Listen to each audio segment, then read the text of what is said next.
Okay, so that took a lot of time to finish. Not sure how long is it gonna take on your system, but on mine it took a lot of time. I think I watched like 10 YouTube videos or something like that. Not sure how long they were, but yeah, you get the idea.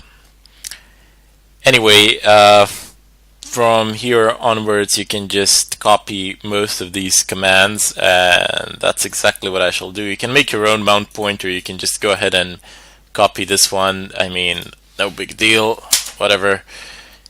And then we're gonna go ahead and mount this one up. Since we use the same names, we can just copy paste. Let's just verify. Yeah, there we go. Mount has went perfectly, and then we need to go ahead and do this. So echo, we will echo this line into this file located here. And what is this that I have selected now? That is the mount point of our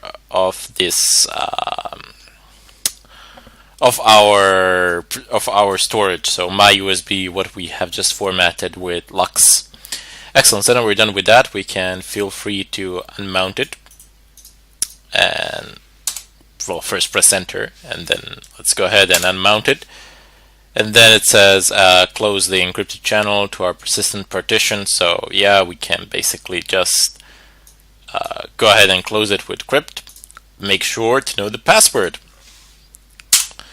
There we go. So it shouldn't be accessible anymore, and that is literally it. There is nothing else that you need to do here. Let me just go ahead and explain a little bit this portion where you don't have encryption. I mean, it's fairly similar. It's pretty much the same, actually, but okay.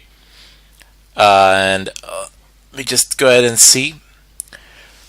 Okay, so this part you don't actually need to copy paste. Just go ahead and use the fdisk as I have used it and create another partition. So that part is the same. Just use fdisk as we have used it before. So fdisk space like this. So fdisk space dev and then the device name. So SDB or SDD or whatever it is. You can figure out what it is with -L option and then see it here. Next up, you will need to format it, and if it is SDB3, you can go ahead and copy paste this, and then go ahead and copy paste this as well. So no big deal there at all.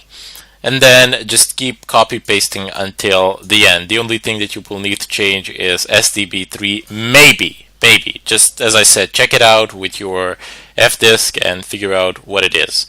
Just go ahead and create the partition with fdisk as I have showed you in the previous tutorial. This segment here, wait, where is it? This segment here took a lot of time. I mean, a lot of time. So don't be discouraged if thinking that the system got blocked or there is a bug or something of a kind. No, it just takes a lot of time on a virtual machine, and that's the fact of the matter. And it has something to do that I have a pretty large USB stick. Anyway, keeping that in mind, now everything is done here. I shall now reboot it to my Kali machine, and I will use my phone just to give you some images. There is nothing that you need to do, pretty much, if you're gonna boot, since we've created live USB encrypted persistence, just select live USB encrypted persistence when it boots. So I'm gonna do some shooting with my phone now. The image is not gonna be great because my new phone is still not here and this camera is terrible. But it doesn't really matter that much because there is nothing that you need to do. Everything is set up, everything is ready. Everything is working. All you need to do is boot from your USB, and I'm just going to record it to prove that it functions. So if it doesn't function for you, you might be doing something wrong. Let me know in the discussion section, so we'll discuss it there and we'll see how it works. Let me just remind everybody before we start that you shouldn't expect multiple monitors to work. That's just not going to happen that easily at all. you will need to be messing around with the drivers, and personally that's not a good idea, especially not for a bootable USB. Second of all, if wireless doesn't work, you need to fix that either with drivers. And think about it for a second. If you have a wireless card within your machine that doesn't support a lot of things, that doesn't support AirCrack or something of a kind, but that is supported in Kali, why bother with the drivers at all?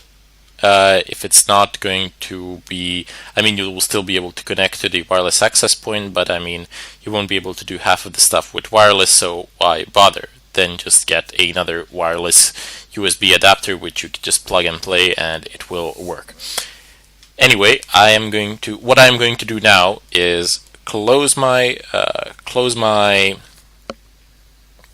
virtual machine, and then I'm gonna go ahead and boot from my USB drive, and I will record this from my phone. So please don't hang me if the quality is not like super great or something like that. But from this point on, there's no more configuration. There is nothing else that you need to do. The only reason that I'm showing you this next segment is so I can show you that the boot does indeed work, and that you can actually boot from a live USB without any problems, that it is functional, that the procedure is working. So let's get into that.